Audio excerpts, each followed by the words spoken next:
허경영, 밈이 된 정치 진지함과 기이함 사이. 60세 이상 노인들에게 매월 70만 원씩 줄 것입니다.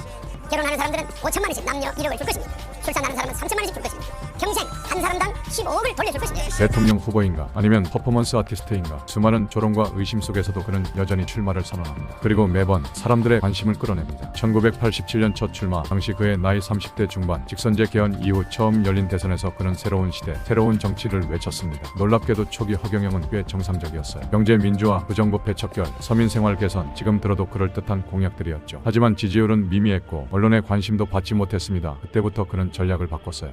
평범하면 주목받지 못하는구나. 그래서 점점 더 강렬해졌습니다. 공중부양, 외계인 접촉, 초능력, 이게 정말 전략일까요? 아니면 진짜 믿고 있는 걸까요? 사실 그건 중요하지 않습니다. 중요한 건 그의 메시지가 일관되게 서민을 향했다는 것. 대기업 해체, 토지 공개념, 무상의료, 기이한 포장 속에 담긴 건 의외로 진보적 정책이었어요. 그리고 그는 절대 돈을 받지 않았습니다. 선거 때마다 사재를 털어 후보 등록비를 냈죠. 이게 단순한 관심 끌기였을까요? 2000년대 중반 허경영은 인터넷 밈의 중심이 됩니다. 허번자라는 별명과 함께 말이죠. 하지만 재미있는 건 그의 팬층이 생각보다 다양했다는 것. 기성 정치에 실망한 청년들, 극단적 변화를 원하는 사람들, 그냥 재미로 보는 사람들, 모든 층에게 서로 다른 의미로 다가갔어요. 2022년 대선에서도 여전히 출마했습니다. 지지율 0.8%였지만 여전히 화제였죠. 이번엔 또 뭔 소리를 할까? 현재 그는 국가혁명당 대표로 활동 중입니다. 유튜브 채널 운영, 전국 순회 강연, 그는 이제 하나의 브랜드가 되었어요. 흥미로운 건 그의 지지층이 고정되어 있다는 것. 허경영은 허경영이다. 이상하지만 일관되고 웃기지만 진지한. 그래서 사람들은 그를 조롱하면서도 관심을 갖습니다. 적어도 거짓말은 안 한다. 적어도 돈은 안 받는다. 정치는 현실을 바꾸는 일입니다. 그런 의미에서 허경영은 정치인이라기보다는 현상에 가깝습니다. 하지만 그가 보여주는 건 분명합니다. 정치도 하나의 표현이다. 진정성이 있다면 형식은 중요하지 않을 수도 있다. 기성 정치인들의 거짓말보다 허경영의 기행이 더 진실하게 느껴질 때가 있습니다. 그것이 허경영이 우리에게 던지는 질문입니다. 정치의 본질은 무엇인가?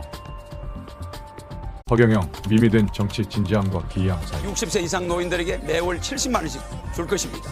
결혼하는 사람들은 5천만 원씩 남녀 1억을 줄 것입니다.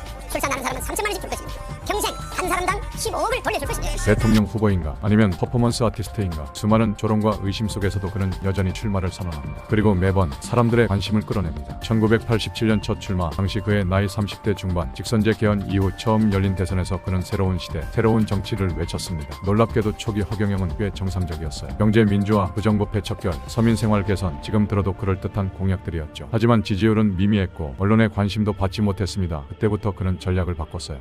평범하면 주목받지 못하는구나. 그래서 점점 더 강렬해졌습니다. 공중부양, 외계인 접촉, 초능력, 이게 정말 전략일까요? 아니면 진짜 믿고 있는 걸까요? 사실 그건 중요하지 않습니다. 중요한 건 그의 메시지가 일관되게 서민을 향했다는 것. 대기업 해체, 토지 공개념, 무상의료, 기이한 포장 속에 담긴 건 의외로 진보적 정책이었어요. 그리고 그는 절대